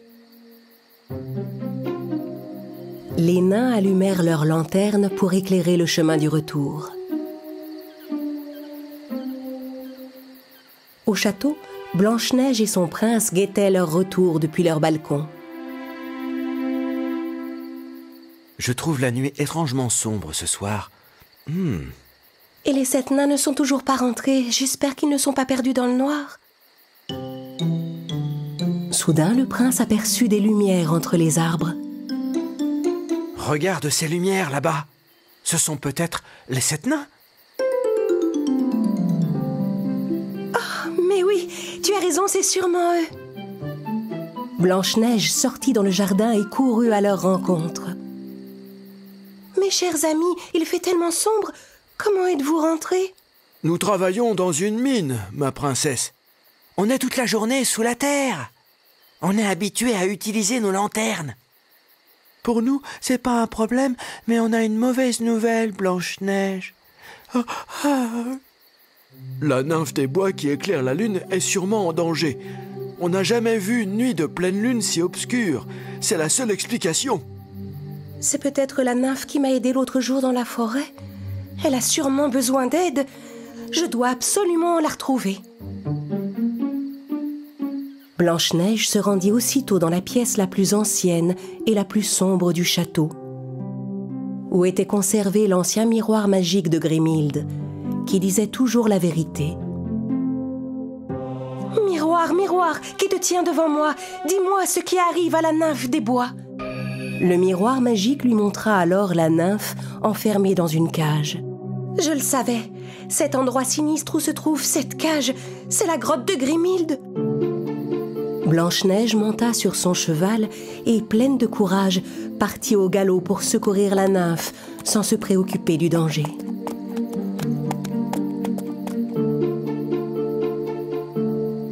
Allez, mon grand, avance, tu vas y arriver, même dans le noir. Mais Prégo n'avançait pas. qui t'arrive, mon grand? Tu as peur? Prégo ne bougeait plus parce que le nain Simplet se trouvait juste devant lui. Simplet, qu'est-ce que tu fais ici?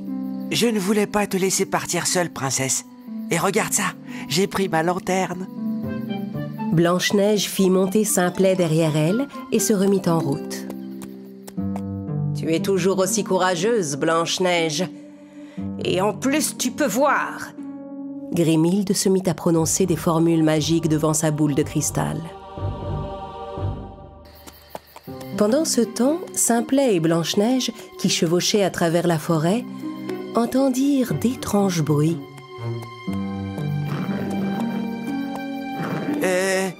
Qu'est-ce que c'était ce bruit, ma princesse? Les bruits qu'ils entendaient étaient produits par des pousses de lierre contrôlées par la magie de Grimhilde.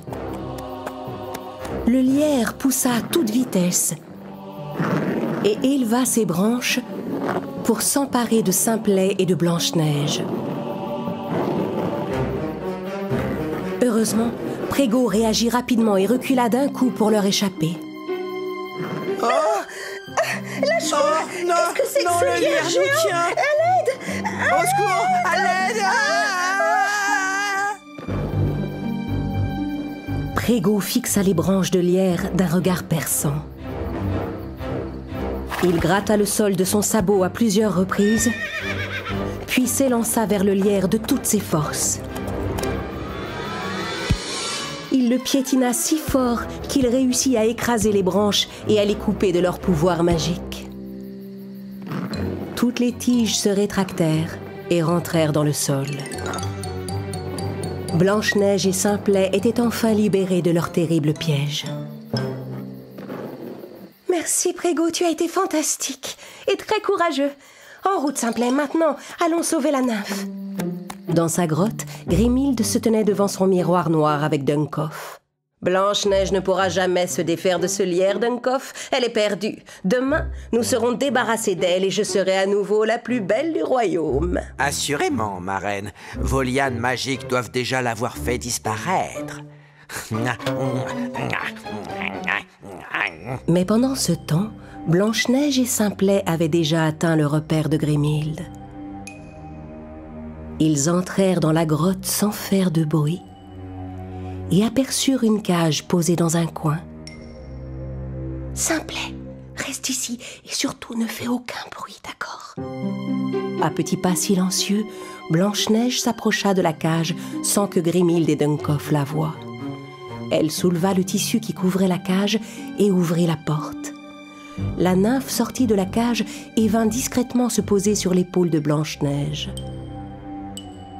La princesse recula doucement pour rejoindre Simplet.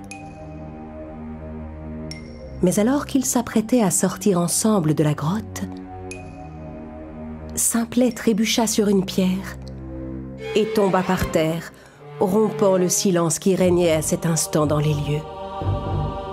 Qu'est-ce que c'est que ce bruit? Hein? Quel bruit? Oh non, ils nous ont entendus! Cours, Simplet, cours! Grimhilde vit Blanche-Neige et Simplet qui s'enfuyaient en courant.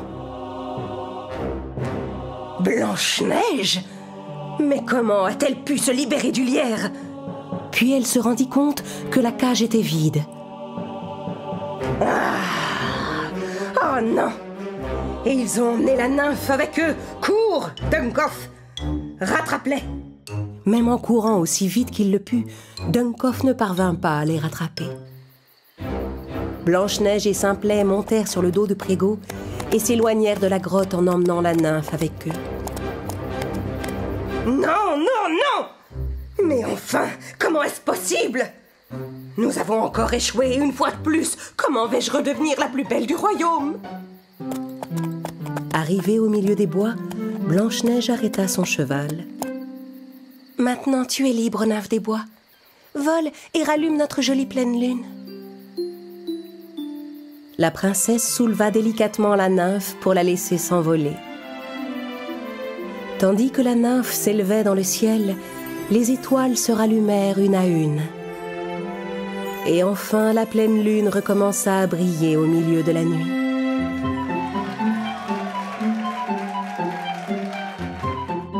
Le ciel scintille à nouveau. Rentrons au château, mes amis. Eh oui, on n'a même plus besoin de cette lanterne à présent. Quand Blanche-Neige et Simplet arrivèrent au palais, ils s'allongèrent dehors avec le prince et leurs amis les nains pour contempler les étoiles dans le ciel et faire des vœux. Car tôt ou tard, les vœux des personnes au bon cœur finissent toujours par se réaliser.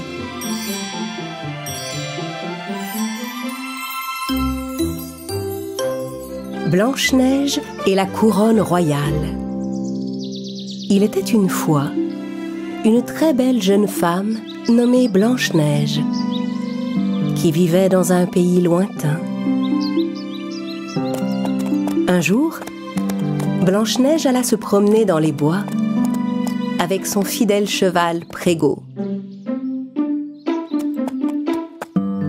Au bout d'un moment, comme Prégo était un peu fatigué, ils s'arrêtèrent pour se reposer sous un arbre. En s'asseyant, Blanche-Neige remarqua qu'il y avait de jolies fraises des bois juste à côté. Et elle se leva pour en cueillir.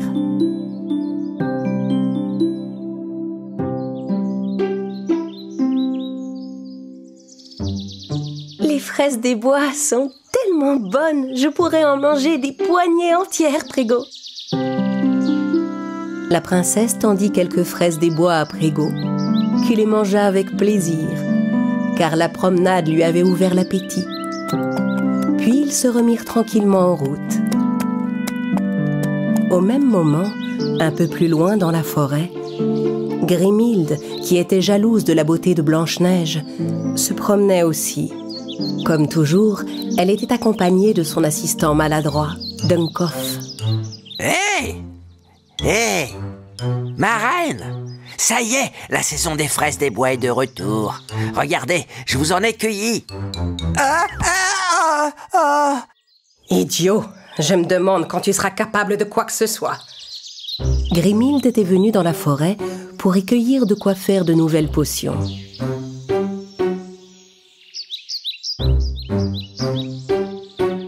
Et un peu de cette herbe, ce sera parfait. Tiens-moi ça. Ma reine, je n'arrête pas d'éternuer. Parce que c'est une herbe à éternuer, Dunkoff.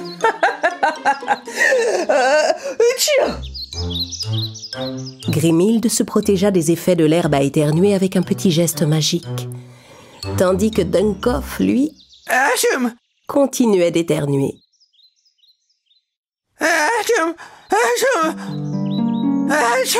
À cet instant, quelque chose qui brillait entre les arbres attira leur attention. Tu as vu ça? Attends-moi ici. Je vais aller voir de plus près ce qui peut bien briller comme ça là-bas. Tandis que Grimhilde s'approchait tranquillement de l'objet brillant entre les arbres, Blanche-Neige aperçut les mêmes reflets qui scintillaient un peu plus loin. Prégo, attends-moi ici. Je vais aller voir quelle est cette lueur étrange. Mais Prégo sentit soudain une odeur désagréable, comme un parfum âcre qui flottait dans l'air. Et il essaya de retenir Blanche-Neige. Ne t'inquiète pas, Prégo, il ne va rien m'arriver. Je vais juste jeter un œil. D'un côté Blanche-Neige, de l'autre la méchante Grimhilde s'approchaient peu à peu de la lueur. Et en arrivant plus près de l'objet, elles se rendirent compte qu'il s'agissait d'une couronne en or. Une couronne en or? Hein? Ça alors? Encore toi, Blanche-Neige? Grimhilde? Grimhilde réagit plus vite que Blanche-Neige et s'empara de la couronne. C'est ma couronne, compris? Elle est à moi. Personne ne me la prendra. Non, Grimhilde, c'est une couronne royale magique. Seule une vraie princesse peut la porter. Quelle règle stupide! Se moquant des mises en garde, Grimhilde plaça la couronne sur sa tête. Mais rien ne se produisit. La couronne ne lui allait même pas. Eh bien, Ça prouve seulement que c'est une simple couronne très ordinaire. Majesté, c'est parce que vous n'êtes pas une princesse, je crois. Comment? Répète un peu. Il a raison, Grimhilde. C'est une des règles du livre des princesses. Seule une vraie princesse peut utiliser les pouvoirs de cette couronne.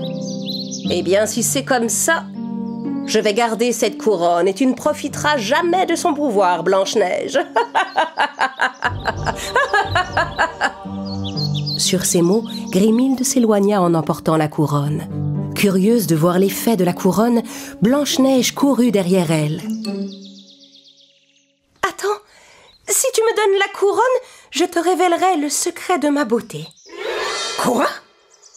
Incroyable! Vraiment, Prégo, je ne mens jamais, pas vrai?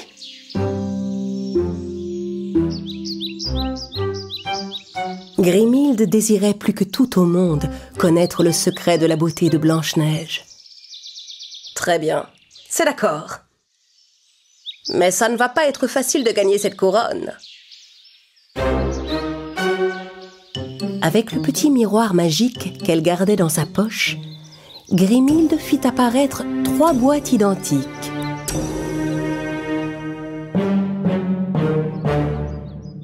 Elle plaça la couronne dans une des boîtes et fit tourner les 3 boîtes rapidement de manière à les mélanger. Je te laisse 3 chances, Blanche-Neige. Si tu n'arrives pas à trouver dans quelle boîte se trouve la couronne, alors tant pis pour toi, elle restera à moi pour toujours. Blanche-Neige observa attentivement les boîtes et choisit l'une d'entre elles. Mais ce n'était pas la bonne. Raté. La couronne était dans cette boîte. Il te reste encore 2 chances, princesse. Les boîtes furent à nouveau mélangées.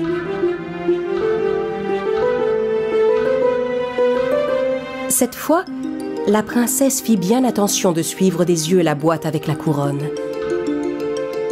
Quand les boîtes s'arrêtèrent de tourner, elle fit son choix. Mais elle s'était encore trompée. La couronne était juste là, dans cette boîte. Cette fois, c'est ta dernière chance, Blanche-Neige. On doit être plus attentif, Prégo. Regarde toi aussi.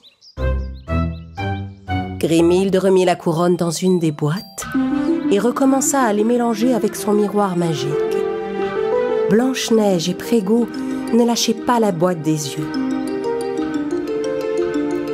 À la fin, ils désignèrent tous les 2 la même.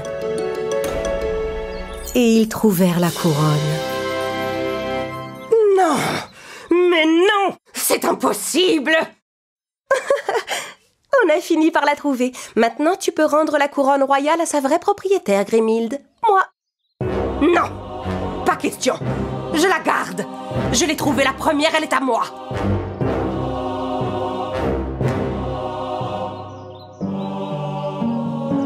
Grimhilde reprit la couronne et lança une branche d'herbe à éternuer vers Blanche-Neige. Mais Prégo bondit vers la plante pour protéger la princesse et l'attrapa dans sa bouche. Bravo! Aussitôt, il se mit à éternuer.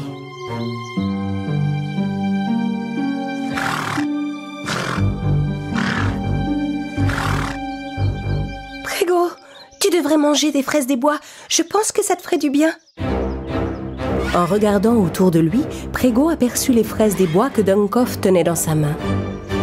Il se précipita vers lui, renversa le vieil homme et mangea toutes les fraises. Achou! C'était ces fraises qui m'empêchaient d'éternuer. Achou! Tu dois tenir ta promesse, Grimhilde, sinon je ne te révélerai jamais le secret de ma beauté. Grimhilde désirait tellement apprendre tous les secrets de la beauté de Blanche-Neige qu'elle finit par accepter de lui remettre la couronne. Elle n'est même pas jolie, de toute façon. C'est une couronne banale. Je suis sûre qu'elle n'a aucun pouvoir. Tiens, prends-la si tu y tiens tant. Maintenant, je t'en supplie, Dis-moi, Blanche-Neige, dis-moi comment tu fais pour être si belle. Tu manges quoi? De la terre noire? Tu te fais des masques de plantes? Quel est ton secret? Hein? C'est quoi? Dis-le-moi. Blanche-Neige, regardant Grimhilde de toute sa beauté, révéla son plus important secret, comme elle l'avait promis. Ce n'est rien de ce que tu as mentionné. Le secret de ma beauté, c'est tout simplement d'avoir bon cœur, Grimhilde. Quoi? Avoir bon cœur? C'est absurde. Le vrai secret de la beauté, c'est d'avoir un cœur plein de bonté, un amour profond pour les gens, les animaux et la nature. Tu comprends? Crois-moi, je te dis la vérité.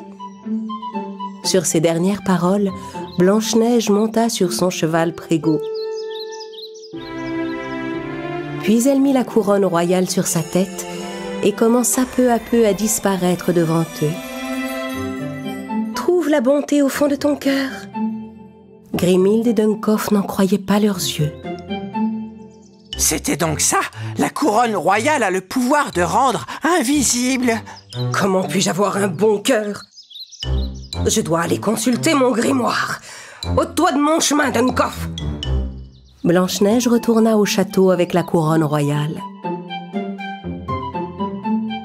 En rentrant, elle rangea soigneusement la couronne, puis alla retrouver le prince Charles. Ses amis, les 7 nains, accoururent pour accueillir Blanche-Neige. Blanche-Neige, tu nous as rapporté des fraises des bois? Oui, un gros sac rempli de fraises des bois vous attend dans le jardin. Oh, c'est vrai, Blanche-Neige, c'est vraiment très bon les fraises. Oui, Je te remercie, c'est Blanche-Neige. magnifique, vraiment de penser à nous. Blanche-Neige. Allons manger, les amis. Des bonnes fraises des bois, oui. Je leur dis, on va se régaler. On va se régaler. Allons dans le jardin. Vive les fraises. Tu es tellement gentille et attentionnée, Blanche-Neige. Tout le monde peut choisir d'être attentionné envers les autres. Tandis que Blanche-Neige et ses amis se régalaient de toutes ces bonnes fraises des bois, la méchante Grimhilde essayait désespérément de se fabriquer un bon cœur en faisant toutes sortes de potions. J'y suis presque. Cette fois, je sens que je vais y arriver. Elle ne comprenait pas qu'aucun sortilège ne peut jamais remplacer une âme véritablement sincère, généreuse, bonne envers les autres. Blanche-Neige a le pouvoir de rendre invisible. Il était une fois, dans un pays lointain, une ravissante jeune femme nommée Blanche-Neige. Blanche-Neige adorait se promener dans la forêt avec son cheval Prégo, cueillir des fleurs et chanter. J'ai trouvé dans cette forêt un peu de joie et des amis qui veillent sur moi. Et je reprends espoir grâce à eux. Je sais qu'un jour nous serons heureux. Les 7 nains qui vivaient avec elle au château passaient tout leur temps libre auprès d'elle. Et ils faisaient tout ce qu'ils pouvaient pour l'amuser. Oui, c'est moi le nain joyeux. Et hop, hop, et hop, et hop, hop, hop là, hop, encore, hop, et... Tadam. Oups. Félicitations, joyeux, tu es très doué. Boum, boum, boum, boomerang. Tadam. Prof, Tu penses sûrement voir devant toi un mouchoir blanc, princesse, mais détrompe-toi, il s'agit en réalité d'une blanche colombe. très impressionnant, prof. Grincheux, timide, simplet et dormeur. Attention. Ah, je suis au sommet. Wow, c'est incroyable. Oh, oh là. Oh, Je n'y arrive plus, les gars. C'est trop lourd. Je tombe de sommeil. Bravo,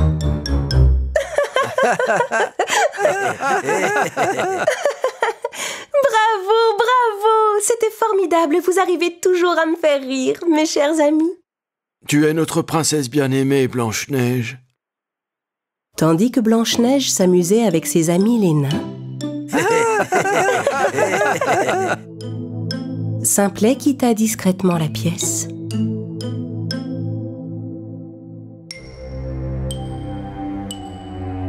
Et commença à traverser le long couloir du château. Je ne suis peut-être pas une princesse, mais j'ai très envie d'essayer ce fabuleux pouvoir de rendre invisible. Pendant que Simplet se dirigeait lentement vers la couronne royale,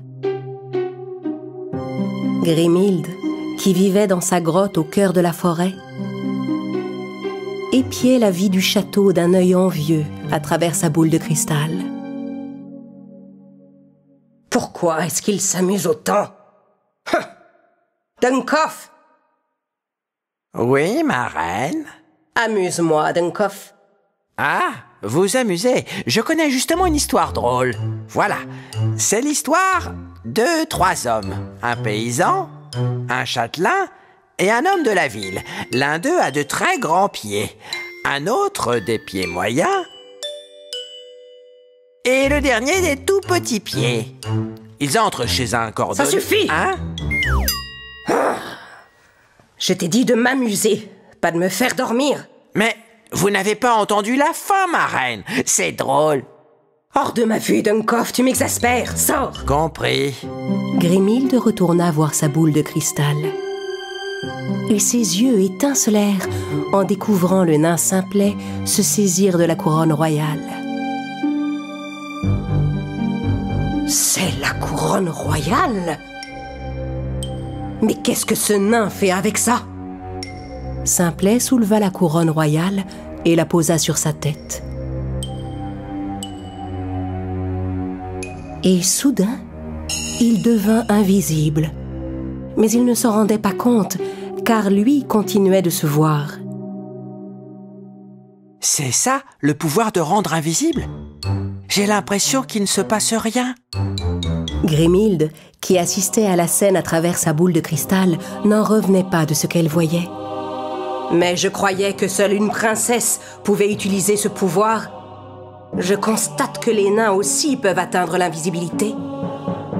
Au bout d'un moment, pensant que la couronne ne servait à rien, Simplet décida de l'enlever.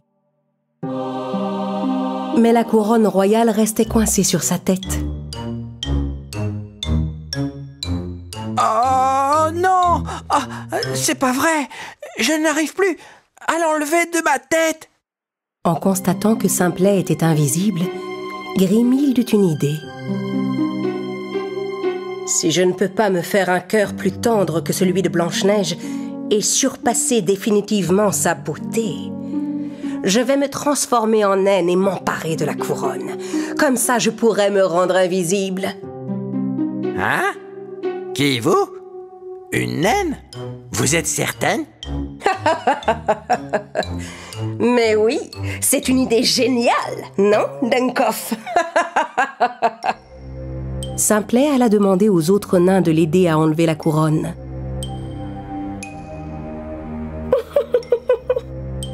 Hé! La couronne est coincée sur ma tête! Timide! Dormeur! Prof! Hé! On dirait que mes amis ne me voient pas. La couronne fonctionne. Qu'est-ce que je vais devenir? Je suis condamné à rester invisible pour toujours. Au fait, je ne vois plus Simplet, mes amis, vous savez où il est? Il était là tout à l'heure, pourtant. Oh, qu'est-ce que c'est que ça, là? Je commence à avoir des hallucinations où il y a une coupe qui vole.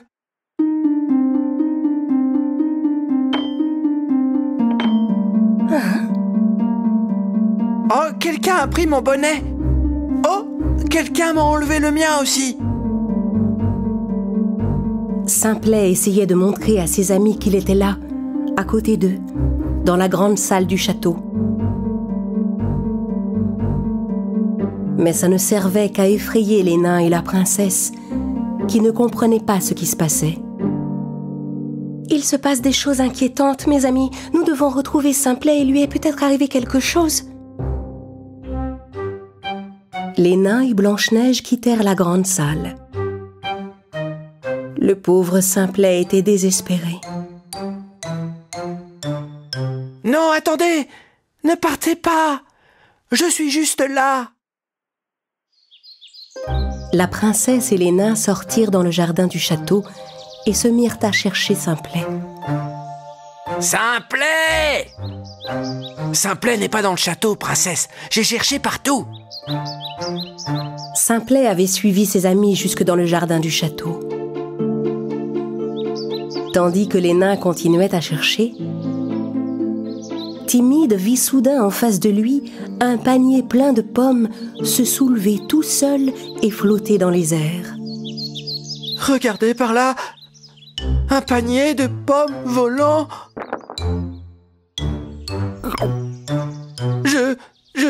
Je n'en crois pas mes yeux. Oh! Ça commence à me faire peur! Mes amis, je ne sais pas ce qu'il se passe ici, mais si nous sommes victimes d'un sortilège, nous devons nous en débarrasser au plus vite. Le pauvre Simplet, voyant qu'il ne faisait qu'effrayer de plus en plus Blanche-Neige et les autres nains, eut soudain une idée. Il ramassa un bâton par terre. Un bâton? Il va certainement nous attaquer! Fuyons! Et il commença à dessiner sur le sol pour raconter à ses amis tout ce qui s'était passé. Attendez un peu, ne partez pas. Regardez, ce bâton essaie de nous dire quelque chose. Par son dessin, Simplet expliqua que la couronne était coincée sur sa tête et qu'il ne pouvait plus l'enlever. Tandis que les nains regardaient le dessin d'un air perplexe, Blanche-Neige comprit enfin ce qui s'était passé. Mais bien sûr, c'est Simplet. La couronne royale est coincée sur la tête de Simplet. C'est pour ça qu'il est invisible. Hein?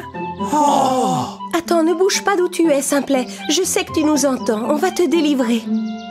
Oris! Oris! 1, 2, 3! Grâce à ses amis, Simplet fut enfin délivré de la couronne et redevint visible aux yeux de tous. Waouh! J'étais juste à côté de vous depuis le début, mais vous ne pouviez pas me voir. Et en même temps, c'est un peu le principe quand on devient invisible.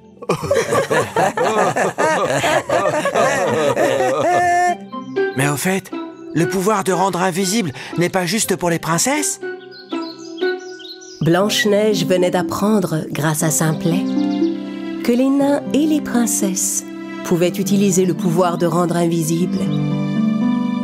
Mais il n'avait aucune nouvelle de Grimhilde, qui avait découvert cette information bien avant eux. Si je ne peux pas avoir bon cœur, je peux au moins me changer en naine et m'emparer de la couronne. Je te le dis, Dunkov, personne ne pourra m'arrêter.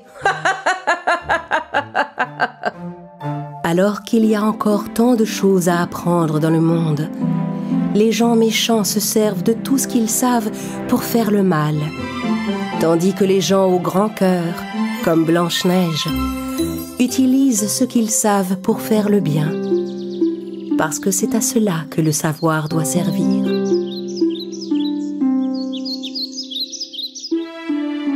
Je m'appelle Blanche-Neige, j'ai dû m'enfuir du château de mon père.